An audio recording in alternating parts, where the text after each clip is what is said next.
What's up, Jeremians? Welcome back to another video about the Yamaha PSR keyboards. In today's video, I will be showing you 7 effects that is built into the PSR-E series that you can use to modify as well as change the character and the tonal quality of the sounds that you're using. What you are essentially doing is changing the sound to achieve an effect that is personalized just for you. And you can make sure that it suits the kind of genre and the styles that you are playing. I will not be covering DSP effects. I will actually be making a separate video because that actually goes a lot deeper. I will be only covering the 7 different effects that is found built into the function menu of the E-series keyboard. And depending on the kind of model you have, you may not have all the 7 effects, but you will have at least a few of the 7 effects. So assuming you have the PSR-E263, you would have at least 2 out of these 7 effects, and you can apply it to get the desired sound that you want. Don't forget to give this video a thumbs up if you like it, leave your comments down below, and if you're new here, make sure you subscribe and hit that notification bell button. Let's get started. For our example, I will be using sound number 0112 on the PSR-E463, which is the Hypertine electric piano sound. You can also make sure that you select the same sound on your other keyboards like the PSR-E363 or PSR-263 and follow along with this tutorial.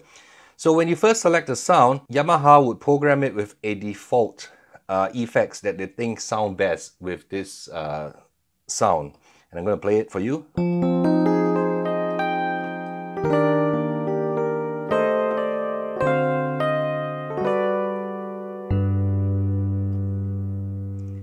The first effect that we can change, other than the volume, of course, we can make it sound louder, but that's not an effect by itself. The first effect we can change is the octave. When you change the octave, especially when you're playing it in a layer, it makes a lot of difference. You can actually move up 1 octave.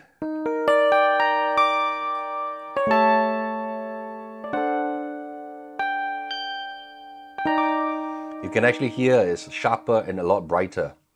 By default, it is at 0. So that is the first effect that you can change. Let's have a look at the second effect. I really like the pan function. The pan function doesn't really affect the sound per se, okay? But what it does is that if you're using it in a layer, it allows you to have better stereo separation. So for example, if I'm layering this with strings, for example, okay? I'm just going to put on strings as my dual voice. I'm going to lower the volume. If you listen,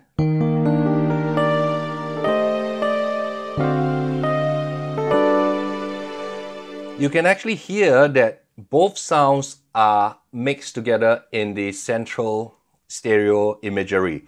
So what I usually like to do to make each voice clearer is to shift the panning of the main voice to one side. So I might just put it to perhaps 35 on one side for the main voice. So now it will be louder on the left side of your stereo channel. And then for the dual voice, I would put it to perhaps 90. And that would push your string sound on the dual voice to be more on the right side of your stereo channel. And you have to be on speakers that's far away enough, from left and right speakers that's far away enough, or make sure you're using headphones. You should be using headphones when you're listening to this anyway, to make sure you can hear the difference between the different effects. Now you can hear to how it sounds like when I have pushed and panned the sounds, the layers of the sound to each side.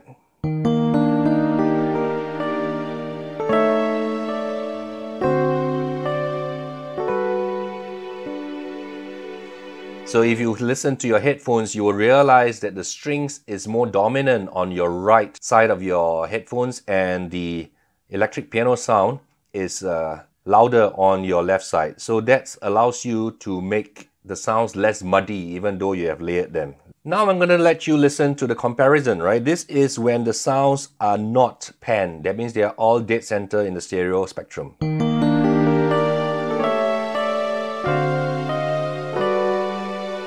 So this next example, the sounds has been panned to both sides.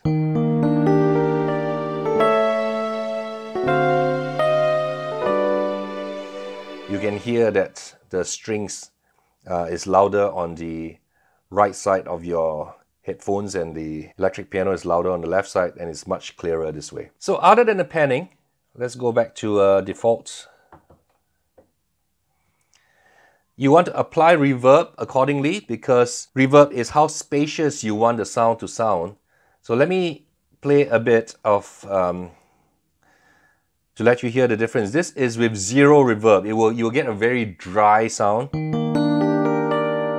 I am not pedaling at all, no pedal.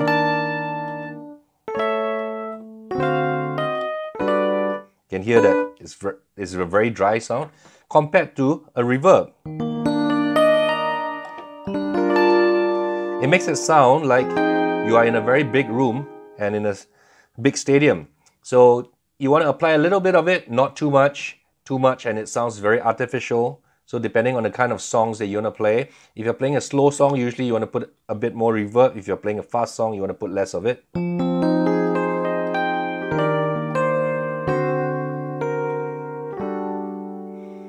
So that is with some reverb going on. Next, chorus. What chorus does is thicken up the sound as though there are a few layers of the same sound playing at the same time. So this is without any chorus. You can hear that you can hear just one single sound, and if I were to go to the maximum,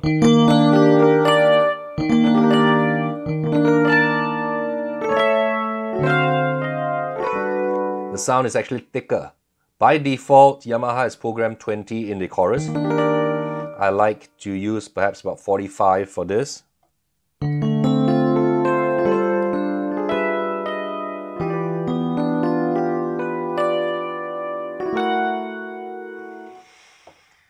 Okay, the next effect is attack. What is attack? Attack is how soon the sound reaches the maximum volume the minute you press it. I'm going to show you what is zero attack. Zero attack, the minute you play it, it has a percussive effect. Right? It reaches the sound immediately. Whereas if I put it to 127, the sound takes quite some time before it reaches maximum value. See that? I pressed the note and it's getting louder and louder and louder and louder. Right? Before it reaches final volume. So you realize that it takes a long while. It no longer sounds like the electric piano that we were using. Okay, so depending on the kind of songs you're playing, if you're playing a slow song, you might want to make sure you have a bit of attack so that the sound doesn't just come in immediately. Right? If you feel that's not enough, feel free to put in a bit more.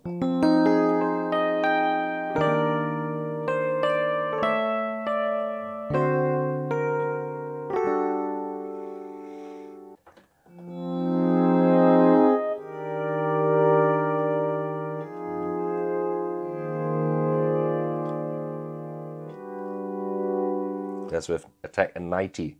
And for the next one that we're looking at is the amount of release. Release is how fast the sound decays. That is, after you release your finger, how long does it take for the sound to disappear to zero? So if you put 127, it will take a long time for the sound to disappear. You see that? It keeps going on. Whereas if you put 000, it disappears a lot quicker. You see, the minute I release my finger, it disappears. Whereas, you look at this, I have released, I have played and released, I'm not playing anything now, but the sound is still ringing. Okay? It's kind of like a sustain, but it's different from sustain because this actually controls the individual notes. So by default, Yamaha has programmed 64 in this for this electric piano sound. So that when you release, it's not immediate.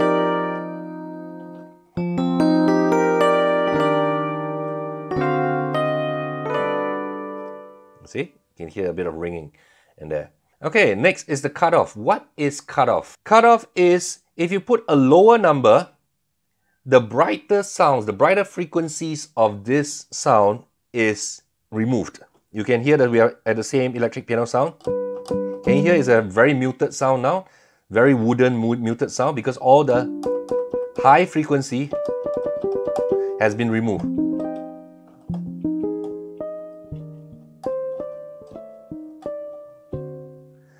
And if you put at a high number, it would remove more of the lower frequency sounds and give you a brighter sound instead. You can hear it's a very bright, very sparkly sound and none of that more wooden muted sound.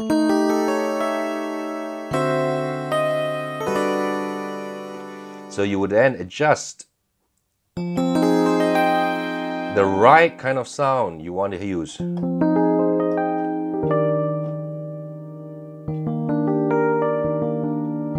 You can hear how it's affecting.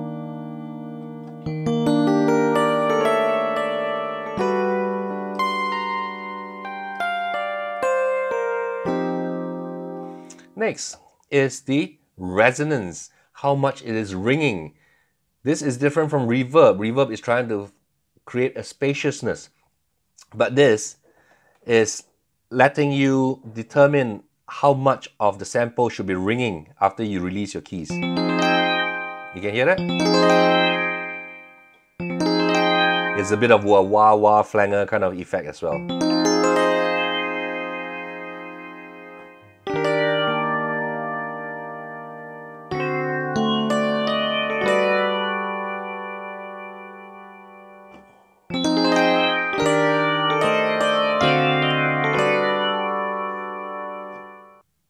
Okay, the final part of this video, I'm going to show you the exact same sound, but with different effects applied. So this is the original sound, 0112 Hypertine with the default Yamaha settings.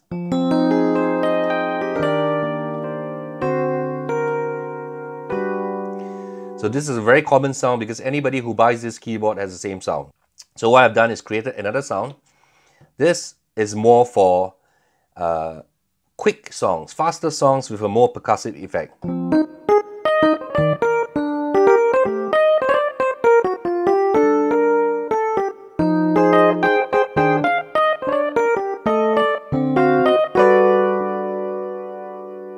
Right? It's the same sound but with the different effects adjusted. And the next sound, the final sound I'm going to show you, is the exact same voice, but I have tweaked it so that it's more suitable for slow ballads.